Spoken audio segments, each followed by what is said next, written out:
Alright, and welcome to video 43.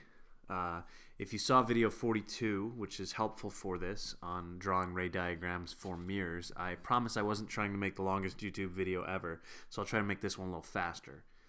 We're going to go over the ray tracing rules for lenses, and if you know something about mirrors, that makes it a little easier to understand. We'll talk about the sign conventions. The analytical equations, the nice thing is these are actually the same equations we use for the mirrors. We're going to look at first convex lenses and then a concave lens. So it's going to be really similar to the mirrors, but sort of backwards, and we'll talk about what that means. So again, if we look at that simulation, here it's on lens.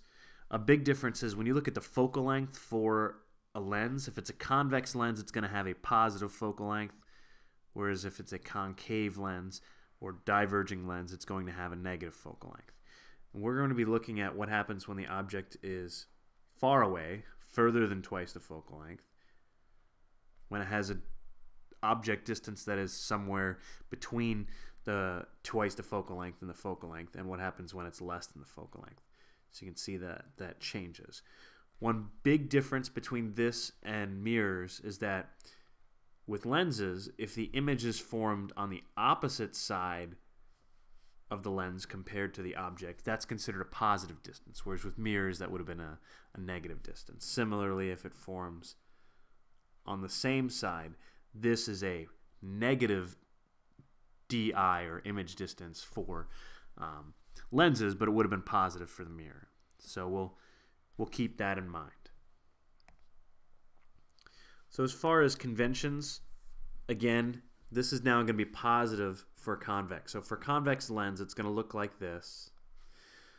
If a light ray comes in like this, it's going to go through the focal point. That'll be one of the rules. It's going to cause the light to converge or come together. So this is going to be a positive focal length with a, and this is really exaggerated, but with a concave or diverging lens, thin lens, that's going to tend to spread the light apart.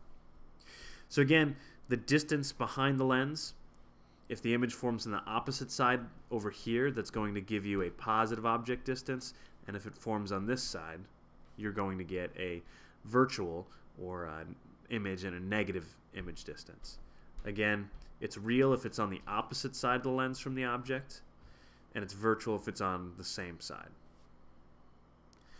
As far as the rules, and again these will make more sense as we actually draw them, a parallel ray, or at least a ray parallel to the optic axis, is going to hit the lens, and it's going to refract, and it's going to bend, and it's going to go through the focal length of the lens.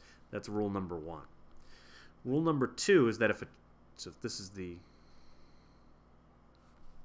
object, rule number two is that a ray, known as the chief ray, that goes through the center of that lens goes through completely undeflected. It's as if the lens wasn't even there. And the third rule is if you actually draw it through the focal length on the first side, when it gets to the lens, it's going to come across parallel. Now, I didn't do a great job of drawing that. I hope we do better in a moment. But those are going to be our three ray tracing rules. As far as the equations, as I mentioned before, the equations are exactly the same, but the only thing you have to be careful about is the sign convention. Again, plus focal length for a convex lens or converging lens, negative for a diverging lens or a concave lens. So it's the opposite sign convention to the mirrors we talked about. Same thing with the object distance. Got to be careful about getting the signs correct. So let's look at this, and we're going to put, for our first case, an object at a position that is 9 units, 9 blocks away. So if this is the focal length is at 3, 1, 2, 3, 1, 2, 3, 1, 2, 3, this is going to be our object, and we're going to make that a height of 4 blocks. And we're going to draw the ray diagrams. We're going to draw the lines for that. So rule number one is that if a light ray comes in parallel, it's going to focus It's going to be refracted through the focal point like so. Rule number 2 is the chief ray, which means if you put a... Oops, sorry about that.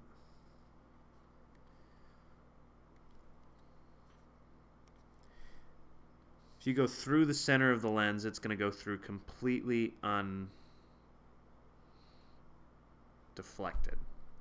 And the third rule is if you draw a ray through the focal length on the same side as the object,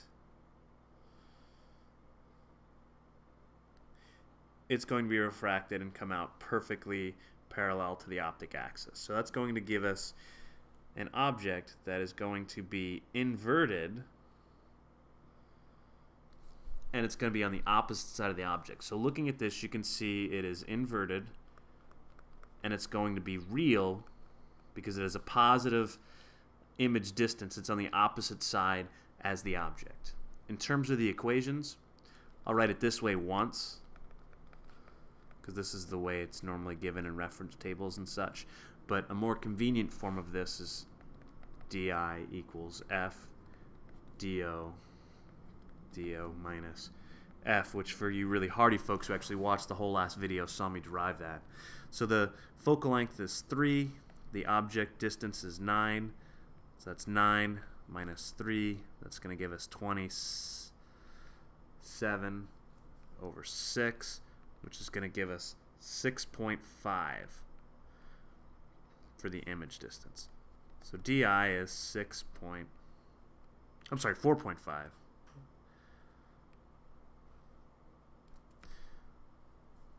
Oops. So if you look at the picture, 4.5 is pretty good. I'm feeling, again, pretty proud of that, but as you can imagine, this is my first time drawing it. To get the magnification, again, theoretically it's hi over ho, but practically speaking we have di, so we use negative di over do. That's going to be negative 4.5 over 9. That's going to give us a magnification that is negative 1/2. And if you look at our image here, you can see we have an image that is half the height and inverted. So the negative sign tells you it's inverted, and the fact that it's half the height, you can see it's 2, which is half of 4. So that's one of the cases we want to look at. The next case we want to look at is what happens when the object distance is 4.5 away. So what happens if we put this part way between, let me use the thicker marker, halfway between the focal length and twice the focal length. So let's draw the 3 rays. Again, a parallel ray. It's going to come parallel, like the name implies, and then it's going to go through the focal length on one side.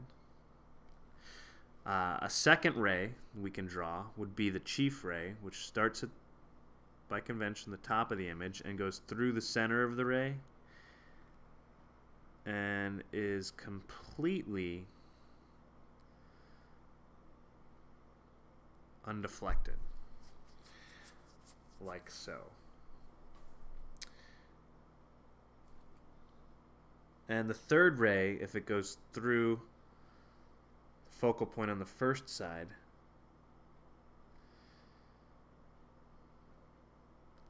will come across completely parallel. Now this wasn't my best drawing job, but we'll go with it. That's giving us an image that is sort of right about here. It's going to be inverted. So we're seeing an image that's inverted,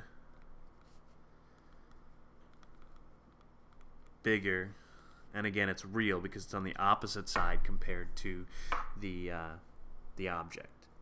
So let's compare this with the theoretical equations we should get. So the di, I'm going to write it in the abbreviated form, f times the object distance over the object distance minus the focal length.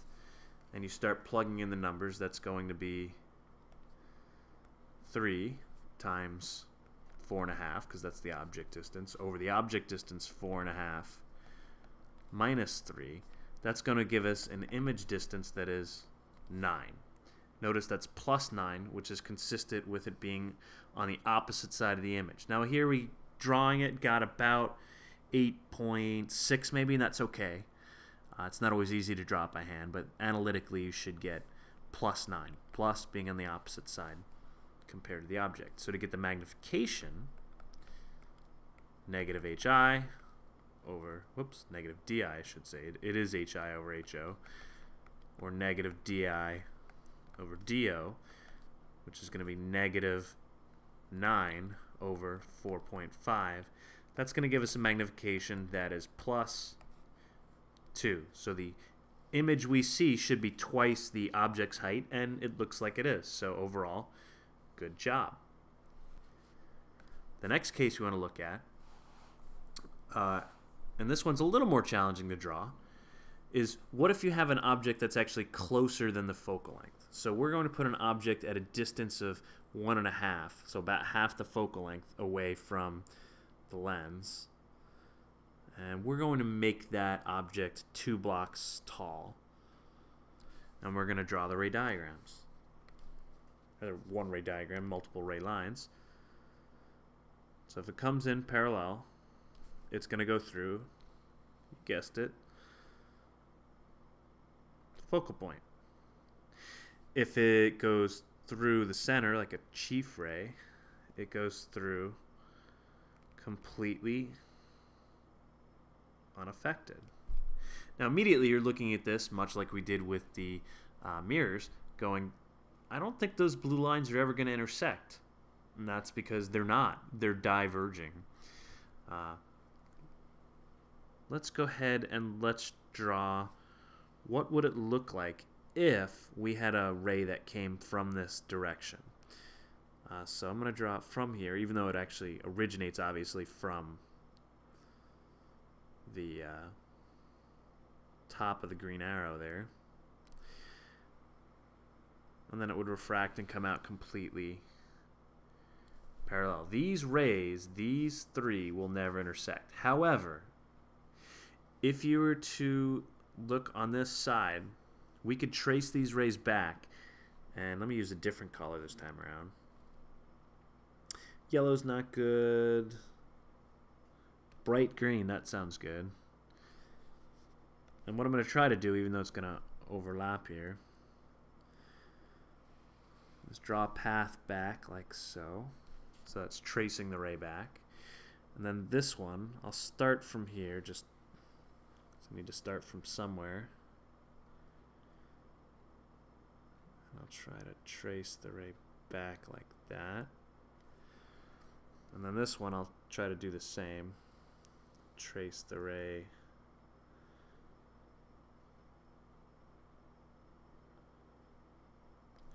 back, and then I'll switch over to this screen. That's going to give us an image on this side, the same as the object side, like that. And we're going to get an image that is bigger and, more importantly, virtual.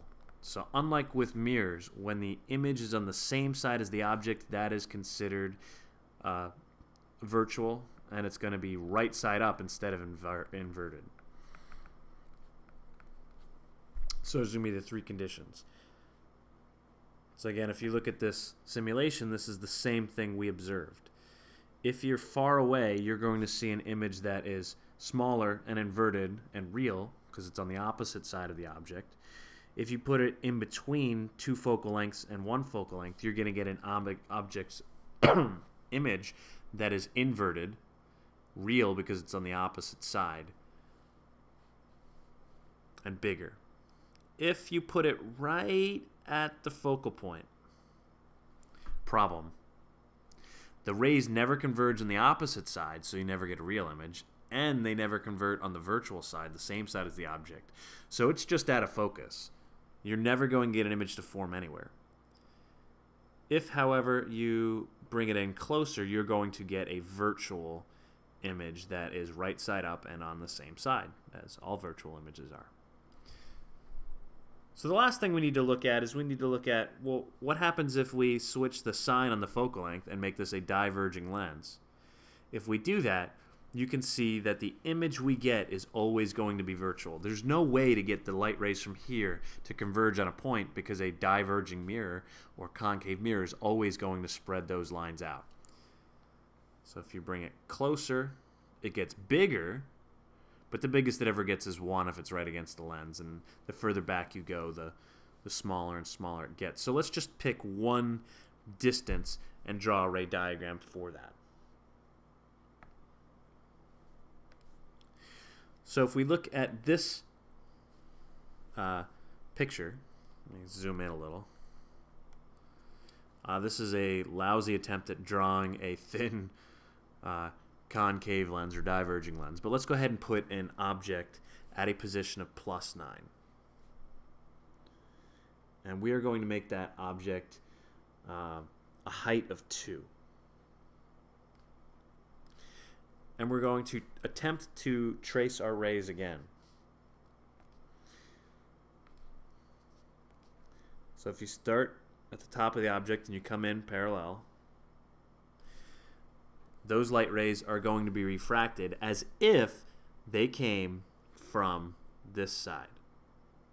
So it's going to go as if it's coming through the focal length, and it's going to be refracted out. If I could, I wouldn't draw this part, but it's tough to get the line exactly in the right direction. A second rule is that if this ray goes through the center of the lens, it will go through completely undeflected, unchanged. A third rule is that if I draw a ray and it goes through the focal length on the same side as the object, it is going to come out completely parallel.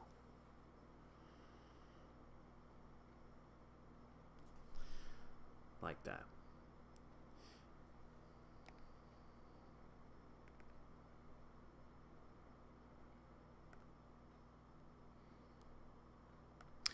Alright, made a mistake here in that you don't want to pass through the focal length on this side.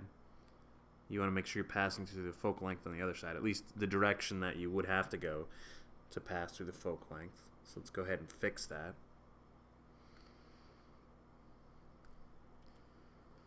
So what we want to do is draw a light ray as if, and this is going to be the tough part to draw, as if it's going through the focal length on the other side. In fact, let me use that to draw another line, at least a trick on here, so that I can draw just the first half of it, and I'm going to erase the half on the other side. This would be less of an issue for those of you drawing it the old-fashioned way, like that.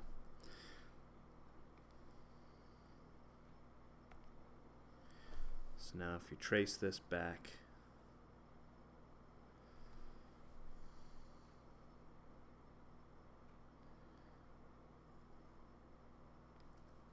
like that. Now, that's not the best either. I'm going to cheat, pause, and draw it without wasting a bunch more time. Alright, my apologies now that I've had a little more practice. Let's go ahead and draw the light rays correctly from the top here. You can go as if you're going through the focal length on the other side. And you can go right through the center of curvature,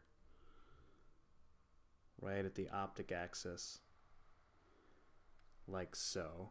What we're going to do is we're going to look at the light rays on the virtual side here. So remember, a light ray that goes through a focal point at the lens is actually going to excuse me, appear to go parallel. So that's going to come back like so. Similarly, this ray, if you were looking at it from the other side, can be traced back. So I'm going to start here as if it's going through the focal point like that. And that's going to give us an image on this side that is virtual because it's on the same side as the object. It's smaller and it's right side up. So virtual, small, right side up. And again, let's compare that with the theoretical. So the distance to the image is going to be f dO over dO minus f, which is going to be -3, don't forget the sign, times the distance to the object of 9 over 9 minus -3, which is going to give us -27 over 12, which is going to give us an image distance that is -2.25. And if you look here, that's a pretty good job of drawing it now that I've practiced a little more. You know, this one's definitely a little trickier to draw. And for the magnification, the negative DI over DO is going to give us -2.25 over DO, which was 9. That's going to give us a magnification that is plus 1/4. And if you look at this, this appears to be about a half, which is half of 2. It's right side up, so that matches. That's good. And then in terms of summarizing this pretty briefly, the distance to the image here is going to be, let me switch over to black, it's going to be positive, meaning on the opposite side, and it's going to be somewhere between the focal length and 2 focal lengths. It's going to be smaller, and it's going to be upside down. When the object is more than a focal length away but less than 2 focal lengths away, you're going to get it's going to be in a positive distance, and it's going to be greater than 2 focal lengths away. It's going to be bigger. In fact, in the beginning, it's going to be pretty close to the same size, but then it's going to get really, really big as you get closer to that focal length where it just goes completely out of focus and you have those parallel rays. It's going to be upside down. And here it's going to be initially really far away, like -infinity far away when you're just past the focal length, to eventually you're going to be right up against the lens. And the magnification is going to be big again. Well, when you go from unfocused, it's essentially an infinite magnification, to when you're right up against the lens, it's going to be 1, and here it's going to be upright. So one last time, if we go through here, if we look at the positive, when you are really far away, you're going to get an image that's inverted, and it's going to be smaller. When you're here, you're going to get an image that is also real. It's going to be inverted, but it's going to be bigger. At that magic point, the focal point, you don't get any image. The rays are parallel. And when you get closer than that, you get a virtual image because it's on the same side as the object. It's going to be bigger, and it's going to be right side up. If we flip that to a diverging lens or a concave lens, no matter what you do, you're going to get an image that is smaller than, or at best if you smush right up against the lens, the same size as the object. It's going to be right side up. It's going to be virtual. Summarize that one more time. This converging table, this table of focal lengths, object distances, image distances, magnifications, is converging. And the reason I just call it converging is this table is identical whether you are talking about a concave mirror or whether you're talking about a convex lens. You're going to get exactly the same numbers. The only difference is that having a positive image distance means one thing for mirrors and another thing for lenses. For mirrors, it means that the image is going to be opposite side compared to the object, whereas with the same side, whereas with lenses, the opposite side is considered positive. Similarly, for diverging, diverging could be a convex mirror or it could be a concave lens. So that's a nice connection to make. It makes it a little bit easier to understand these because usually you learn lenses, concave and convex, at about the same time as you learn mirrors, concave and convex. I'm not trying to set any world records here in terms of length of video. I think this one's a little shorter than the last. If you've hung on to both of these, I commend you. And I hope that this helps you in whatever it is you're trying to do.